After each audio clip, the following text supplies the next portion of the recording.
نحمده ونصلي ونسلم على سيدنا ومولانا محمد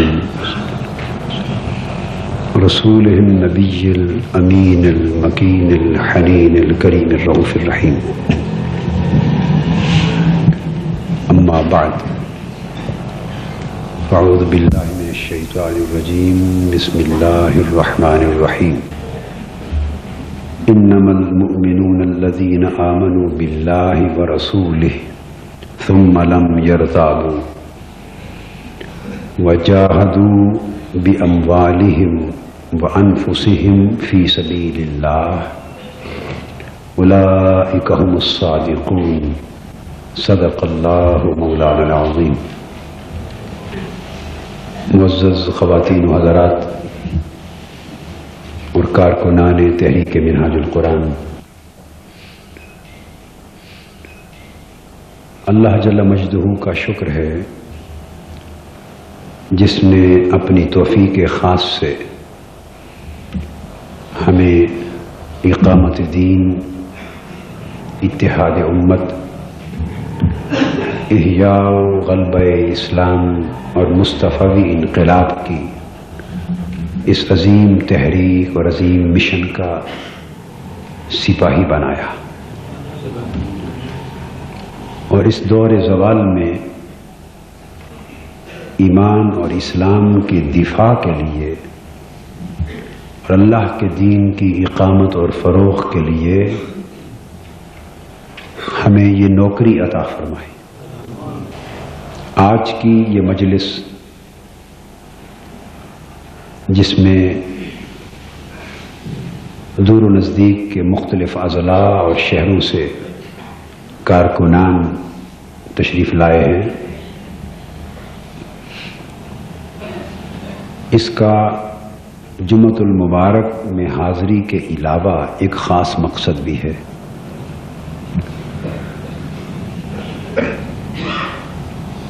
اور وہ مقصد یہ ہے کہ آج میں آپ کو زکوٰۃ کے حوالے سے ایک خصوصی پیغام پہنچاؤں اور آپ کی وساطت سے جملہ مسلمانان پاکستان تک یہ پیغام پہنچے.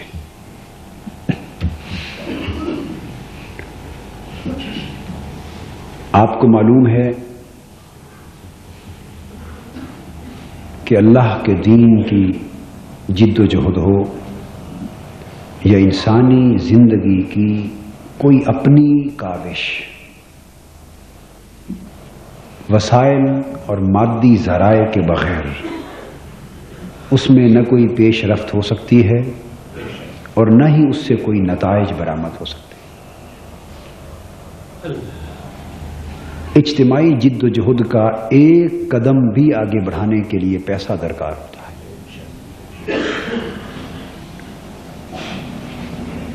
پہلے وقتوں میں جد و جہد کے بہت سے مظاہر ہوتے تھے اور وسائل اور مالی ذرائع کی کمی کے باوجود معاشرے میں ان کاوشوں سے قدرے بہتر نتائج پیدا ہوتے تھے. زمانہ بدلتا چلا گیا، حالات تبدیل ہو گئے، حالات کے تقاضے بدل گئے، ضروریات بدل گئیں، سو جد و جہد کے مقتضیات میں بھی تبدیلی آئی. آج معاشرہ چند سو یا چند ہزار افراد پر مشتمل نہیں ہوتا، چند لاکھ افراد پر بھی مشتمل نہیں ہوتا کہ انفرادی کاوشوں سے، تھوڑے افراد کی محنت سے وہ پیغام سب تک پہنچ جائے. اور خالی ایک آدھ بار پیغام کے پہنچ جانے سے لوگ اس عظیم کام کی طرف متوجہ نہیں ہو جاتے. یہ دعوت کا ایک عمل ہے جس میں تسلسل ضروری ہوتا ہے. ایک پیغام پے در پے لوگوں تک پہنچتا رہے، سب تک پہنچے اور مسلسل پہنچتا رہے. اس لیے اللہ رب العزت نے حضور صلی اللہ علیہ وآلہ وسلم کو مذکر فرمایا ذکر فإنما أنت مذکر، اے میرے حبیب صلی اللہ علیہ وآلہ وسلم، آپ انہیں یاد دلانے والے ہیں، آپ ان کو یاد دلائیے، چونکہ آپ کا منصب یاد دہانی کرانا ہے، یعنی بار بار میسج پہنچانا، اور تذکیر کے اندر نسیان پایا جاتا ہے، یعنی بار بار یاد دلانا اسی کو ضروری ہوتا ہے جو بار بار بھول جاتا ہے، جو بھولا ہی نہ ہو اسے یاد دلانے کی ضرورت نہیں ہوتی۔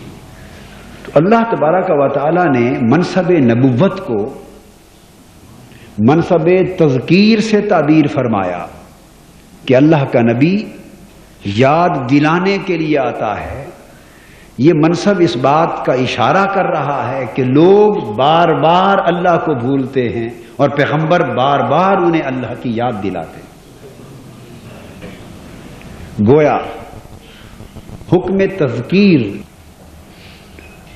یہ پیغمبرانہ منصب ہے، اور اس میں دعوت کو تسلسل کے ساتھ جاری رکھنے کا حکم ہے۔ اگر آپ نے ایک ایکٹیویٹی کی اور ہزاروں لوگوں تک وہ بات پہنچا دی، اس کے بعد آپ کی ایکٹیویٹی ہی نہیں ہوئی، تو جنہوں نے ایک بار سنا وہ بھی بھول گئے، اور جنہوں نے سنا ہی نہیں تھا ان تک تو بات پہنچی نہیں، تو گویا فریضہ دعوت ادا ہی نہ ہو سکا۔ تو فریضہ دعوت کی ادائیگی میں ایک تو یہ ہے کہ وہ بات ہر ایک تک پہنچائی جائے، کہاں تک؟ ہر ایک تک پہنچائی جائے، اور دوسرا یہ ہے کہ تسلسل کے ساتھ بار بار پہنچائی جائے۔ یہ دو باتیں ضروری ہیں۔ اب سوال پیدا ہوتا ہے کہ کس طرح پہنچائی جائے؟ تو آج جو کروڑوں افراد پر مشتمل معاشرہ ہو اور الیکٹرانک میڈیا کا زمانہ ہو، اور وہ الیکٹرانک میڈیا بھی آپ کے ہاتھ میں نہ ہو، اور دیگر صحافتی ذرائع ابلاغ ان پر بھی نہ آپ کا کنٹرول ہو اور نہ وہ آپ کے زیر اثر ہوں، اور ان کے ذریعے اپنی بات کو تسلسل سے مؤثر طریقے پر پہنچانے کے جو تقاضے بنا دیے گئے ہیں بدقسمتی سے، وہ بھی آپ پورے نہ کر سکتے، تو آپ گویا معاشرے میں ابلاغ کے اعتبار سے بے دست و پا ہو گئے۔ لہذا بے دست و پا ہو کر اپنی بات کو ہر ایک تک پہنچانا اور مسلسل پہنچاتے رہنا، اس عمل کے بغیر نہ دعوت دین کا فریضہ ادا ہوگا، نہ اشاعت و فروغ دین کا فریضہ ادا ہوگا، نہ اقامت دین کا فریضہ ادا ہوگا، نہ غلبہ و احیاء اسلام کا فریضہ ادا ہوگا، نہ مستفوی انقلاب کی جد و جہد آگے بڑھے گی، اور نہ عظمت اسلام کا اور اتحاد امت کا اور اسلامی بلاک کے قیام کا خواب شرمندہ تعبیر ہوگا۔ یہ ایک مسلسل جد و جہد ہے، اور اس کے برعکس دین کی قدروں پر کفر کی طرف سے مسلسل حملہ ہو رہا ہے، کفر کی جلغار میں تسلسل ہے، فحاشی اور عریانی کے حملے میں تسلسل ہے، فسق و فجور اور لادینیت کی طرف جو بلایا جا رہا ہے اس عمل میں تسلسل ہے، اور وہ دعوت آپ کے گھروں تک پہنچ گئی ہے الیکٹرانک میڈیا کے ذریعے، ٹیلی ویژن کے ذریعے اور صحافتی ذرائع ابلاغ کے ذریعے۔ گھر بیٹھے فسق و فجور کی دعوت آپ کی آنکھوں کے سامنے ہے، آپ کی کانوں میں ہے، گھر گھر دجال داخل ہو گیا ہے، گھر گھر فسق و فجور کے مرکز قائم ہو گئے، گھر گھر کفر اور لادینیت کے مؤثر چشمے کھول دیے گئے، گھر سے نکلے بغیر کفر آپ کی آنکھوں کے سامنے آ رہا ہے، آپ کے کانوں میں آ رہا ہے، آپ کے دلوں کے دروازوں پر دستک دے رہا ہے، اور آپ کے خرمن ایمان اور خرمن غیرت کو جلا رہا ہے۔ کفر ہر گھر میں داخل ہو چکا، لادینیت ہر گھر میں داخل ہو گئی، فسق و فجور، بے شرمی، بے حیائی، بے غیرتی اور بے حمیتی نے آپ کے گھر میں ڈیرے دار لیے، مگر حق کی آواز گھر گھر پہنچانے کے لیے آپ کے پاس وسائل نہیں ہے۔ اللہ کا پیغام گھر گھر پہنچانے کے لیے آپ کے پاس ذرائع نہیں ہیں۔ دعوت دین، دعوت حق، دعوت شرم، دعوت حیا اور اللہ کے پیغام کی طرف بلانے کے لیے حق کے پاس ذرائع نہیں، وسائل نہیں ہیں، اسباب نہیں ہیں. باطل کو پھیلانے کے لیے، کفر اور فتنہ اور شر کو پھیلانے کے لیے، لادینیت اور فسق و فجور کو پھیلانے کے لیے، نسلوں کو اللہ کے دین سے دور لے جانے کے لیے، شرم و حیا اور غیرت دینی سے کھینچ کر دور کرنے کے لیے ہزارہا طریقے پرکشش نکل آئے. پھر ہر انسان کے اندر ایک دین کا دشمن بیٹھا ہے، اس کا نام نفس ہے، اور ہر انسان کے باہر اس سے بڑا دین کا دشمن بیٹھا ہے، اس کا نام شیطان ہے. دین کے دو سب سے بڑے دشمن، انسان کے دو سب سے بڑے دشمن، مسلم معاشرے کے دو سب سے بڑے دشمن نفس اور شیطان ہر انسان کے ساتھ لگے. پھر دجال، شیطنت، باطل، طاغوت ایک نظام بن کر، ایک فکر بن کر، ایک ثقافت بن کر، ایک تہذیب بن کر، ایک رسم و رواج کا سلسلہ بن کر ہر انسان کو، ہر انسان کے گھر کو گھیرے میں لے چکا ہے. آپ چاہیں یا نہ چاہیں، آپ اور آپ کی اولاد کفر سے بچ نہیں سکتی، فسق و فجور سے بچ نہیں سکتی، بے حمیتی سے بچ نہیں سکتی، بے شرمی سے بچ نہیں سکتی، اور اسلام اور دین کی قدروں کی پامالی سے بچ نہیں سکتی. اتنا بڑا حملہ ہو چکا ہے، مگر ہم جس انداز سے کفر و شر حملہ آور ہے، ہمیں اس کی نہ صرف یہ کہ فکر نہیں بلکہ تشویش بھی نہیں، سوچ میں بھی نہیں. ہمیں اندازہ نہیں کہ ہمارے ساتھ کتنی بڑی سازش ہو چکی ہے، دین اسلام پر کتنا بڑا حملہ ہو چکا ہے، امت مسلمہ کی بقا کے خاتمے کے لیے کتنا بڑا پلان بن چکا ہے، ہمیں اس کا اندازہ بھی نہیں. ہم حالات کی رو میں بہے چلے جا رہے ہیں، حالات کی رو میں بہے چلے جا رہے ہیں. کہیں ایسا نہ ہو کہ چلتے چلتے ایسا عمیق گڑھا آئے کہ پوری کی پوری قوم اس میں گر پڑے، اس میں غرق ہو جائے، اور پھر نکلنے کا کوئی موقع باقی نہ رہے، پھر کوئی نکل نہیں سکے گا. ہم اس گڑھے کے کنارے پر پہنچ چکے، اس گڑھے کے کنارے پر پہنچ چکے ہیں. اس لیے جب سارے ذرائع، سارے وسائل، سارے اسباب کفر کو پھیلانے، شر کو پھیلانے، بے دینی کو پھیلانے، جہالت اور بے شعوری کو پھیلانے اور لوگوں کو دین سے دور کرنے پر بیک وقت صرف ہو رہے ہوں، تو میں آپ کو پورے ایمان، عرفان اور ایقان کے ساتھ یہ بات کہنا چاہتا ہوں، اس وقت سارے ذرائع اور وسائل کو دین کے بچانے پر بھی خرچ کر دینا چاہیے. کیونکہ دیکھا جاتا ہے کہ سب سے بڑا حملہ کیا ہے. سب سے بڑا حملہ اس وقت ہمارے ایمان پر، ہماری ثقافت پر، ہماری غیرت دینی پر، ہماری مسلمانی پر ہے. اور تمام ذرائع اور وسائل اور اسباب مادی اس حملے پر خرچ ہو رہے ہیں. اور اہل حق کے پاس وسائل پہلے ہی کم ہوتے ہیں، اور وہ بھی تقسیم ہے. تو تقسیم ہو جانے کے بعد، تمام تھوڑے سے وسائل بھی تقسیم ہو جانے کے بعد، آپ کسی ایک حملے کا بھی مؤثر دفاع نہیں کر سکتے. اور سب سے بڑا مؤثر عمل اس دور میں سرمایہ کا ہے، دولت کا ہے، وسائل کا ہے، ذرائع کا ہے. اس کے بغیر آپ نہ اجتماع کر سکتے، نہ مرکز کھول سکتے، نہ ایک کیسٹ خرید سکتے ہیں کہ کسی کو حق کی بات، قرآن کا درس سنا دیا جائے، نہ کتاب لے سکتے ہیں کہ کسی کو پڑھنے کے لیے دے دی جائے. آپ کچھ بھی نہیں کر سکتے. اور ضرورت یہ ہے کہ جتنا بڑا حملہ شر کی طرف سے ہے، اتنا ہی بڑا یا اس سے زیادہ دفاع خیر کی طرف سے ہو. ایسے حالات میں آپ نے دیکھا کہ تحریک منہاج القرآن نے تعلیمی اور شعوری جہاد کی ایک جد و جہد کا آغاز کیا، تعلیمی اور شعوری انقلاب کا آغاز کیا.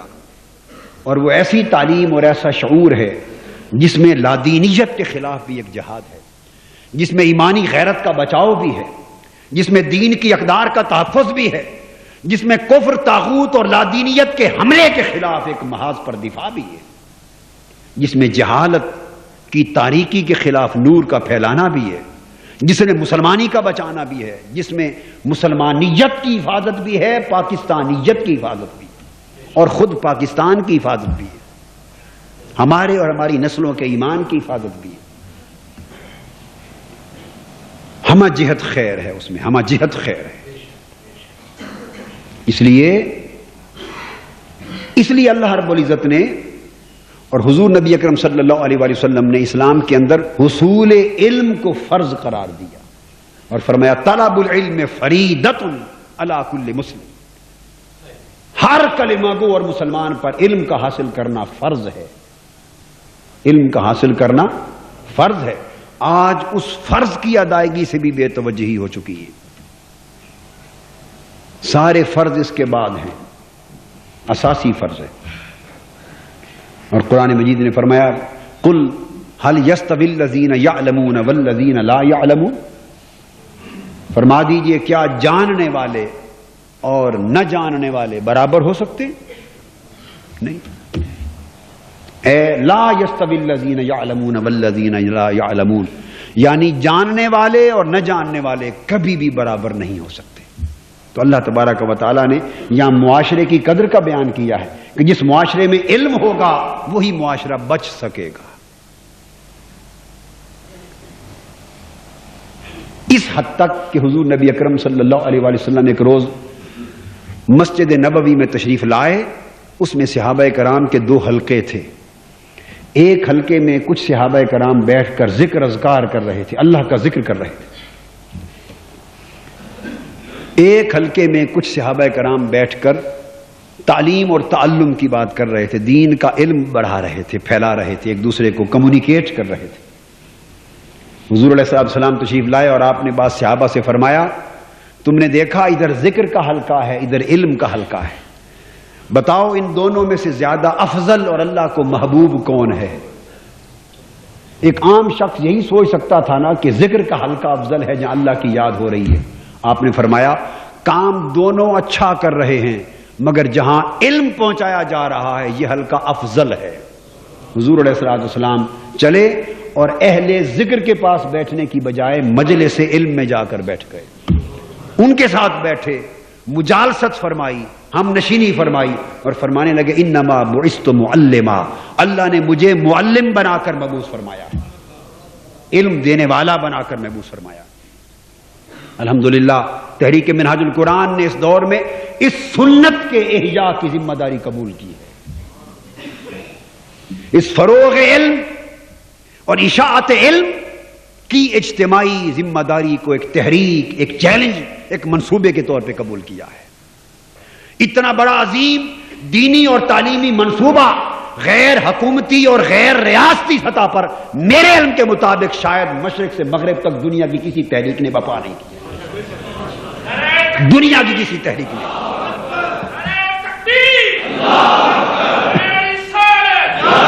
کسی تنظیم نے، کسی جماعت نے اتنے بڑے منصوبے کا آغاز نہیں کیا۔ السعی منا والاتمام من اللہ، کام شروع کرنا یہ ہماری ذمہ داری ہے، اسے انجام تک پہنچانا یہ اللہ رب العزت کا کام ہے۔ ہم دعوے دار نہیں ہیں، ہم عاجز لوگ ہیں۔ ہم نے اس دور میں اس اشد ضرورت کو محسوس کیا اور یہ سمجھا یہ سارے ادارے، یہ سارے راستے، یہ سارے طریقے رسم بن گئے، پیشہ بن گئے، تجارت بن گئے، کاروبار بن گئے، اس سے لوگوں کوئی تبدیلی نہیں آئے گی۔ میں تمہیں اللہ کی عزت کی قسم بتا دینا چاہتا ہوں، یہ لوگوں کا پیشہ ہے، یہ کاروبار ہے، یہ تجارت ہے، یہ مفاد کا دنگا ہے، یہ دغل ہے، فریب ہے، مکاری ہے۔ آؤ اگر قوم کا مقدر بدلنا چاہتے ہو تو ان دجل اور فریب کے راستوں کو لات مارو، جہالت کے خلاف جہاد کے لیے اٹھو اور تعلیم اور تعلم کے عظیم انقلابی منصوبے میں شریک ہو جاؤ۔ انقلاب انقلاب انقلاب انقلاب، تاجدار کائنات کا فرمان انما بعثت معلما، میں علم دینے والا بنا کر بھیجا گیا ہوں۔ آؤ اس پیغام اور اس آواز کی دھوم مچا دو، گھر گھر علم کے چراغ جلاؤ، در در پر علم کی دستک دو۔ عظیم جہاد ہے، اس سے بڑا کوئی کام فی سبیل اللہ آج کے دور میں نہیں ہو سکتا۔ علم صرف 2 + 2 = 4 کا نہیں، 3 + 2 = 5 کا علم نہیں ہے۔ علم وہ جس میں انسانیت بھی آ جائے، علم وہ جس میں مسلمانی بھی آ جائے، علم وہ جس میں زندگی کا مقصد بھی سمجھ میں آ جائے اور جینے مرنے کا شعور بھی آ جائے، علم وہ جس میں اسلام کے فرائض اور تقاضے بھی سمجھ میں آ جائیں اور ہر فرد نہ اعتقادی طور پر صرف بلکہ عملاً اور شعوراً ایک سچا پکا مسلمان بن جائے، جس کی زندگی میں انقلاب آ جائے۔ وہ علم جو گھروں کے حالات بدل کے رکھ دے۔ تحریک منہاج القرآن اور پاکستان عوامی تحریک نے عوامی تعلیمی مراکز جن جن علاقوں میں قائم کیے ہیں، آپ ان میں سے بیشتر علاقوں میں جائیں، وزٹ کریں، اور جن جن گھروں کے بچے تحریک منہاج القرآن کے عوامی تعلیمی مراکز پہ پڑھنے آئے ہیں، ان گھروں سے جا کر ان کے والدین سے پوچھیں، وہ آ کے کہتے ہیں کہ ہم اتنا بڑا احسان تحریک منہاج القرآن کا ہم پر ہے، ہم کبھی اتار نہیں سکتے کہ بچہ ہمارا کہنا نہیں مانتا تھا، بے ادب تھا، گستاخ تھا، ہم اس کے طور طریقوں پر روتے تھے، آج بچہ جاتے ہوئے بھی ماں باپ کے قدم چومتا ہے، آتے ہوئے بھی چومتا ہے۔ ہمارے گھر میں انقلاب آ گیا ہے۔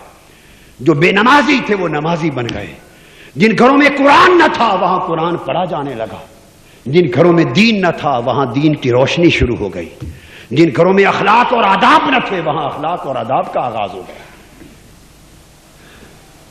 وہ جہالت کا اندھیرا تھا، اب دین کا اجالا آ رہا ہے، اور یہ علم کے شعور کی راہ سے آ رہا ہے۔ اس کے لیے ضروری ہے کہ ہم اپنے تمام تر وسائل، ذرائع اور اسباب پوری کی پوری قوم کے لیے اس عظیم جہاد پر وقف کر دیں۔ اور اللہ رب العزت نے سب سے بڑا جہاد، سب سے بڑا ذریعہ اور وسیلہ اسلام میں مالی ذرائع میں زکوٰۃ کو بنایا ہے۔ قرآن مجید میں ارشاد فرمایا گیا، فرما دیجئے کہ بے شک مومن تو وہ لوگ ہیں جو اللہ اور اس کے رسول پر ایمان لائے اور ایمان لانے کے بعد پھر پیچھے نہ ہٹے، مر گئے کٹ گئے پر پیچھے نہ ہٹے، لم یرتابو، ان میں استقامت آ گئی، ثابت قدمی آ گئی، حالات ناسازگار ہو گئے، زمانے نے مخالفت کی، رشتہ داروں نے مزاحمت کی، مفادات ہاتھ سے چھوٹ گئے، انہوں نے سب کچھ چھوٹ جانا گوارا کر لیا، مگر لم یرتابو، اللہ رسول سے جب سودا کر لیا تو پھر پلٹ کر پیچھے نہ گئے۔ انہوں نے اللہ رسول کے سودے کو ہر چیز پر عزیز جانا۔ آج کا دور استقامت کے امتحان کا دور ہے۔ وجاہدوا باموالہم وانفسہم، ایمان کے بعد دوسری چیز فرمایا کہ اپنے مالوں کے ساتھ جہاد کیا، اس لیے کہ اللہ جانتا ہے کہ اس ایمان کا بچاؤ مال خرچ کیے بغیر ممکن نہیں۔ جاہدوا باموالہم، انفسہم کا ذکر بعد میں کیا، اپنے مال خرچ کیے اور مال کے ساتھ جہاد کیا، اور پھر فرمایا اپنی جان کے ساتھ جہاد کیا۔ اللہ رب العزت جانتا ہے کہ جان کے ساتھ جہاد کرنے کا موقع تو جب آئے گا سو آئے گا، اور وہ کسی کو نصیب ہوگا کسی کو نصیب نہ ہوگا، مگر مال کے ساتھ جہاد کرنا، جس کو ایک روٹی بھی میسر ہے وہ بھی آدھی روٹی خرچ کر کے مال کا جہاد تو کر سکتا ہے، جسے 2 لقمے میسر ہیں وہ بھی 1 لقمہ دے کر مال کا جہاد تو کر سکتا ہے۔ تو مال کا جہاد تو ہر شخص کر سکتا ہے، غریب ہے تو تھوڑے سے، امیر ہے تو زیادہ سے۔ اس لیے فرمایا کہ جانوں کا جہاد بعد میں ہوگا، مال کا جہاد پہلے، چونکہ ایمان کا بچاؤ آج مال کے جہاد سے ہے، چونکہ ادھر مال کفر کے فروغ کے لیے خرچ ہو رہا ہے، لوگوں تم اپنا مال ایمان کی حفاظت کے لیے خرچ کرو فی سبیل اللہ، اللہ کی راہ میں۔ اولئک هم الصادقون، پس یہی لوگ ایمان میں سچے ہیں، یہی لوگ ایمان میں سچے ہیں۔ اور اللہ رب العزت نے زکوٰۃ کا معنی، زکوٰۃ وہ مخصوص حصہ ہے اپنے مال کا جو آپ اپنے مال میں سے اللہ کی راہ میں اس کے حکم کے مطابق خرچ کرتے ہیں، مگر اس کو لفظ زکوٰۃ سے تعبیر کیا گیا۔ زکوٰۃ کا ایک معنی ہے پاکیزگی کا، دوسرا معنی ہے بڑھنے کا، اضافے کا۔ فرمایا یہ جو تم مال دیتے ہو یہ زکوٰۃ اس لیے ہے کہ اس مال کے نکلنے سے تمہارا مال بھی پاک ہو جاتا ہے اور تمہاری جان بھی، ایمان بھی پاک ہو جاتا ہے. اور یہ مال زکوٰۃ اس لیے کہلاتا ہے کہ جب یہ نکل جاتا ہے تو پھر تمہارے مال میں بھی برکت آتی ہے، بڑھ جاتا ہے، اور تمہارے ایمان میں بھی برکت آتی ہے، وہ بھی بڑھ جاتا ہے. تو زکوٰۃ جان و مال کو اور ایمان کو پاک و صاف بھی کرتی ہے اور جان و مال اور ایمان کو زیادہ بھی کرتی ہے. اس لیے اللہ رب العزت نے اس مال کی ادائیگی کو زکوٰۃ کہا اور فرمایا وَسَيُجَنَّبُهَا الْأَتْقَى الَّذِي يُؤْتِي مَالَهُ يَتَزَكَّىٰ. سیدنا صدیق اکبر رضی اللہ تعالیٰ عنہ نے اپنا مال خرچ کر کے حضرت بلال کو آزاد کرایا تھا.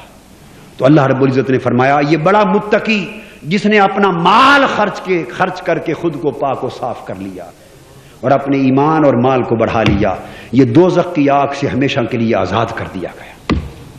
تو مال خرچ کرنے والے کو صرف متقی نہیں بلکہ اتقا، بڑا متقی فرمایا، بڑا متقی فرمایا. اور مال خرچ نہ کرنے والے کو جو زکوٰۃ ادا نہیں کرتا، مال کماتا ہے، جمع کرتا ہے، مگر زکوٰۃ جو مال کا حق ہے وہ ادا نہیں کرتا، اس کے لیے فرمایا الذی جمع مالا وعددہ یحسب ان مالہ اخلدہ کلا لینبذن فی الحطمہ وما ادراک ما الحطمہ نار اللہ الموقدہ. فرمایا وہ شخص جو مال کماتا اور جمع کرتا ہے اور اسے جمع کر کے رکھتا ہے، گن گن کے رکھتا ہے، اور اللہ کی راہ میں خرچ نہیں کرتا، اس مال کا حق ادا نہیں کرتا، زکوٰۃ نہیں دیتا. فرمایا پوچھو ان سے کہ کیا ان کا یہ گمان ہے کہ یہ مال انہیں ہمیشہ زندہ اور سلامت رکھے گا اور یہ مال ہمیشہ ان کے ساتھ ان کی حفاظت کے لیے قائم رہے گا؟ نہیں نہیں، مال کوئی ساتھ لے کے نہیں جاتا، مال یہیں رہ جائے گا، تم مر جاؤ گے، اور جب مرو گے تو جس مال کو گن گن کے تم نے رکھا تھا یہ تمہیں اللہ کی تپائی ہوئی دوزخ میں جلائے گا. اللہ کی تپائی ہوئی دوزخ میں جو ہزاروں سال سے اس نے تپا رکھی ہے اس میں جلا دے گا. اس کو ہوتما کہتے، اس کو ہوتما کہتے.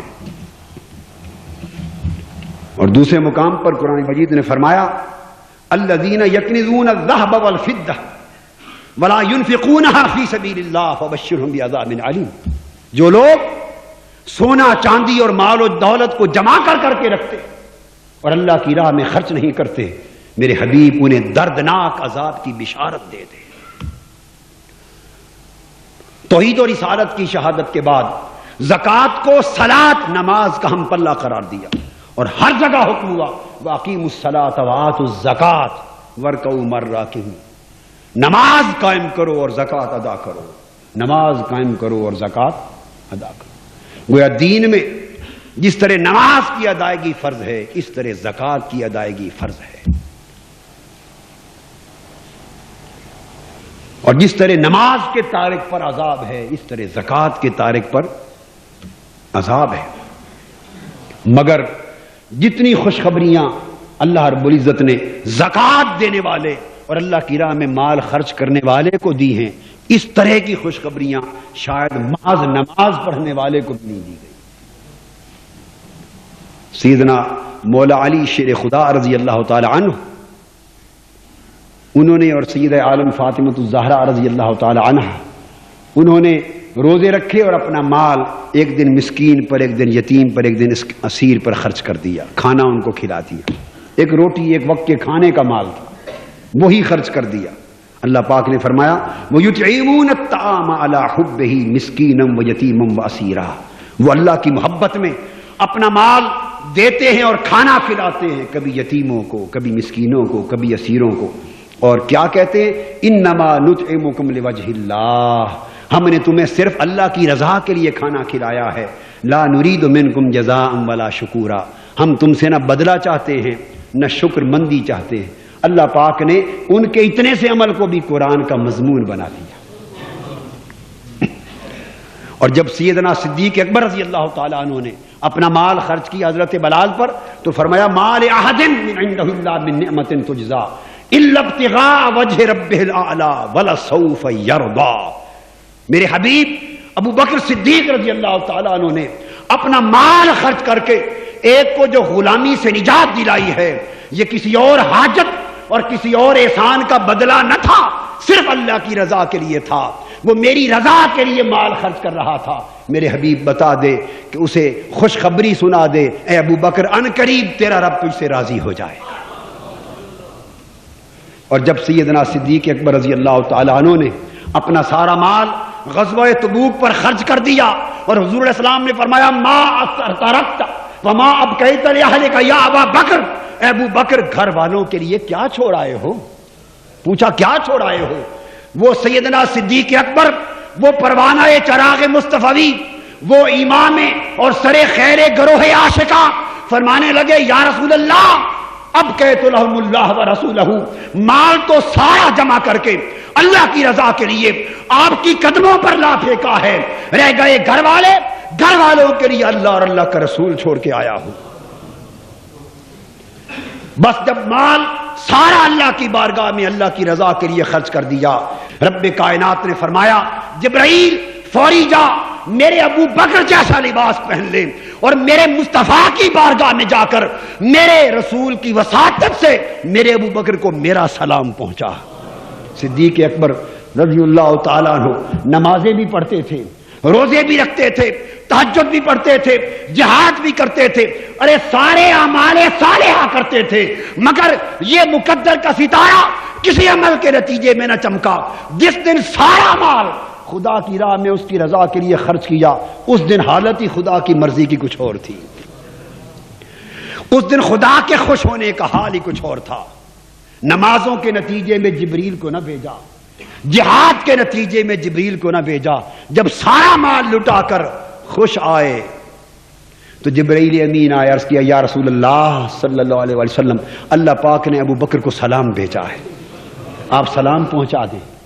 ان کو سلام پہنچا دیا گیا اور عرض کیا آقا اللہ رب العزت نے پوچھا ہے کہ میرے ابو بکر سے پوچھو کہ مال تو سارا تو نے ہماری راہ میں خرچ کر دیا اور گھر کھانے پینے کے لیے بھی کچھ نہیں چھوڑا، تو اب گھر تو شام کی روٹی بھی پتہ نہیں پکے گی یا نہیں، تمہاری حالت یہ ہے، تو پوچھو ابو بکر سارا مال میری راہ میں لٹا کر راضی تو ہو نا، خوش تو ہو نا، یہ پوچھو۔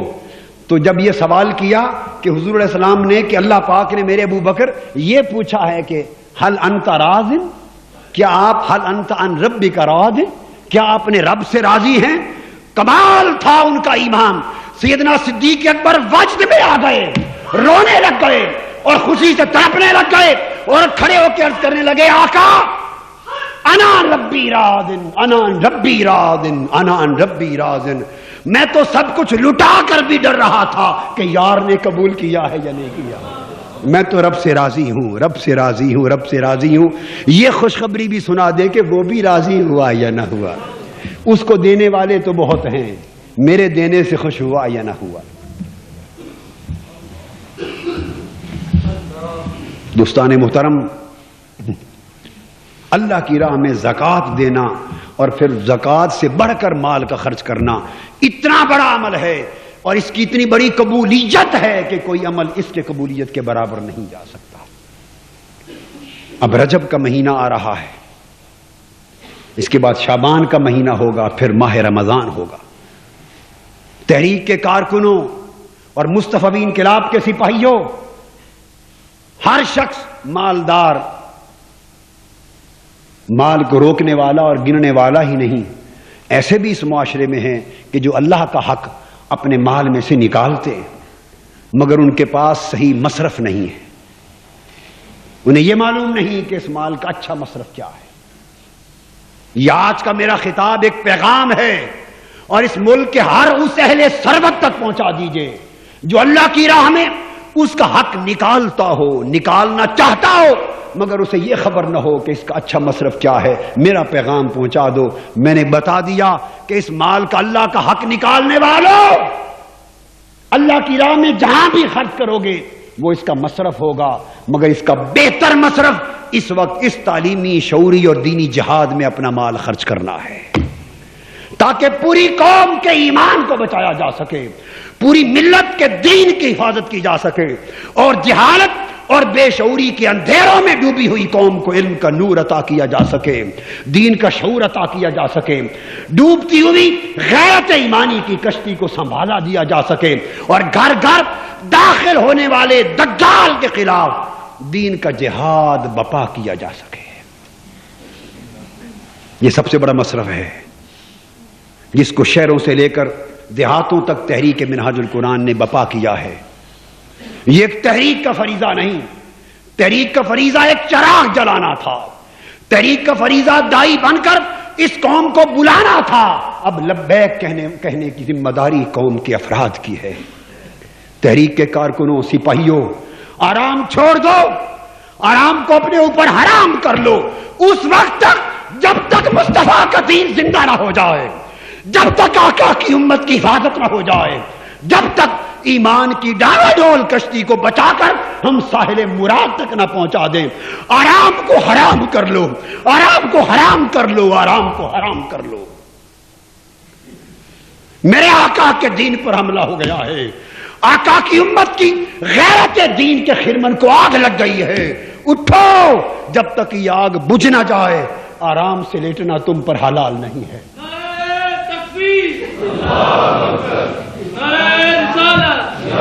زکات مہم چلا دو، کارکنوں اپنے گمانڈ ختم کر دو، اکڑی ہوئی گردنیں خم کر دو، سفید استری شدہ لباسوں کو مت دیکھو۔ حضور کا دین ہم تو سب نوکر ہیں، ہماری کوئی عزت نہیں۔ عزت کے جھوٹے بتوں کی پوجا چھوڑ دو، ہماری عزت تب ہوگی جب حضور کے دین کی عزت ہوگی، میرے آقا کی امت کی عزت ہوگی، جب ہماری اس قوم کی آئندہ نسلوں کا ایمان سنور جائے گا، ہم بھی معزز بن جائیں گے۔ اگر ہم اپنا ایمان نہ بچا سکے ہم معزز نہیں، ہم ذلیل ہیں۔ اس میرے پیغام کو سننے کے بعد گھر گھر جانا شروع کر دو۔ رجب، شعبان اور رمضان 3 مہینے مہم چلاؤ، دروازے دروازے پر دستک دو اور کہو کہ اپنے لیے نہیں، اس زکات کے مال کا 1 پیسہ بھی خلاف شرع کسی اپنے مقصد پر، معاذ اللہ کسی سیاست پر یا کسی اور تنظیمی مقصد کے لیے نہ خرچ ہوتا ہے نہ ہوگا، وہ حرام ہے۔ اور تحریک منہاج القرآن اس سرزمین کی واحد تنظیم ہے کہ جس سے 1 روپے سے لے کر کروڑوں روپے تک جو چاہے اس کا حساب کتاب جب چاہے حسب ضابطہ چیک کر سکتا ہے۔ یہ پوری قوم کی امانت ہے، اوپن دعوت ہے۔ کسی اکاؤنٹنٹ کو لائیے، کسی مالیات کے اور بجٹ کے اور اکاؤنٹنسی کے ماہر کو لائیے، حسب ضابطہ جس وقت چاہیں اس کا اکاؤنٹ چیک کریں، پوری پبلک کے لیے اوپن ہے۔ ہمارے سامنے تو بڑا ڈر ہے وہ خدا کا اور مصطفیٰ کا، خدا کا اور مصطفیٰ کا۔ اب ہر شخص سے کہیں کہ اکاؤنٹ اس کے لیے اوپن ہے۔ شریعت نے جو مصارف مقرر کیے، قرآن نے جو مقرر کیے، اس کے مطابق مصارف فی سبیل اللہ اور دیگر چیزوں پر خرچ ہوگا۔ غریبوں کی مفت تعلیم و تربیت پہ خرچ ہوگا، فلاحی سرگرمیوں پر خرچ ہوگا، عوامی تعلیمی منصوبے پر خرچ ہوگا، غرباء کے مفت علاج کے لیے بڑا میڈیکل کمپلیکس ایک ہاسپٹل بنانے کا منصوبہ ہے، اور یہ زکوٰۃ کی مہم سے شروع کرنا چاہتے ہیں۔ غرباء کے، مساکین کے، محتاجوں کے مفت علاج کے لیے ایک بڑا ہسپتال بنانے کا منصوبہ ہے، اس پر خرچ ہوگا۔ ایک بیت المال بنائیں گے جس میں بیوگان کو حصہ دیا جائے گا، یتامہ کو حصہ دیا جائے گا، بیووں کی یتیم بچیوں کی شادیوں کو حصہ دیا جائے گا، غریب بچوں کی تعلیم پر وظیفوں کا حصہ دیا جائے گا، ان کے علاج معالجہ پر حصہ دیا جائے گا، مہاجرین اور متاثرین کو حصہ دیا جائے گا، غریب طلباء کے اسکالرشپ ہوں گے، میڈیکل سہولتیں ہوں گی، اور سب سے بڑھ کر یہ کہ دینی اور تعلیمی اور شعوری انقلابی منصوبے کو فروغ دینے پر مال خرچ ہوگا۔ اس کے لیے دروازے دروازے پر جا کر دستک دے اور 3 مہینے بار بار پلٹ پلٹ کر دروازوں پر جائیں، اسی طرح رسید بکیں چھپوائیں، مرکز سے تفصیلی ہدایات لیں، میرا یہ پیغام ہر جگہ پہنچائیں، اور 3 مہینے آرام کو چھوڑ دیں، اور زکوٰۃ مہم کو ملک گیر سطح پہ یوں جاری کریں کہ اس کے نتیجے میں آپ چاہیں تو کروڑ ہا روپے زکوٰۃ کی مد میں جمع ہو سکتے ہیں۔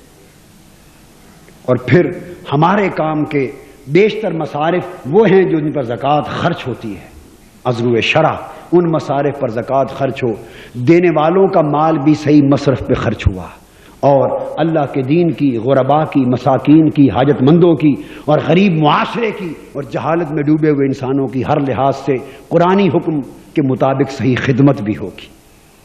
یہ وہ جگہ ہے جہاں کسی کا دیا ہوا ایک پیسہ بھی نہ رائے گاں جائے گا، نہ غلط استعمال ہوگا۔ اس کی ضمانت و امانت اللہ کی طرف سے ہے، اللہ کے رسول کی طرف سے ہے، دین کی طرف سے ہے، ہم اس کے لیے امین ہیں۔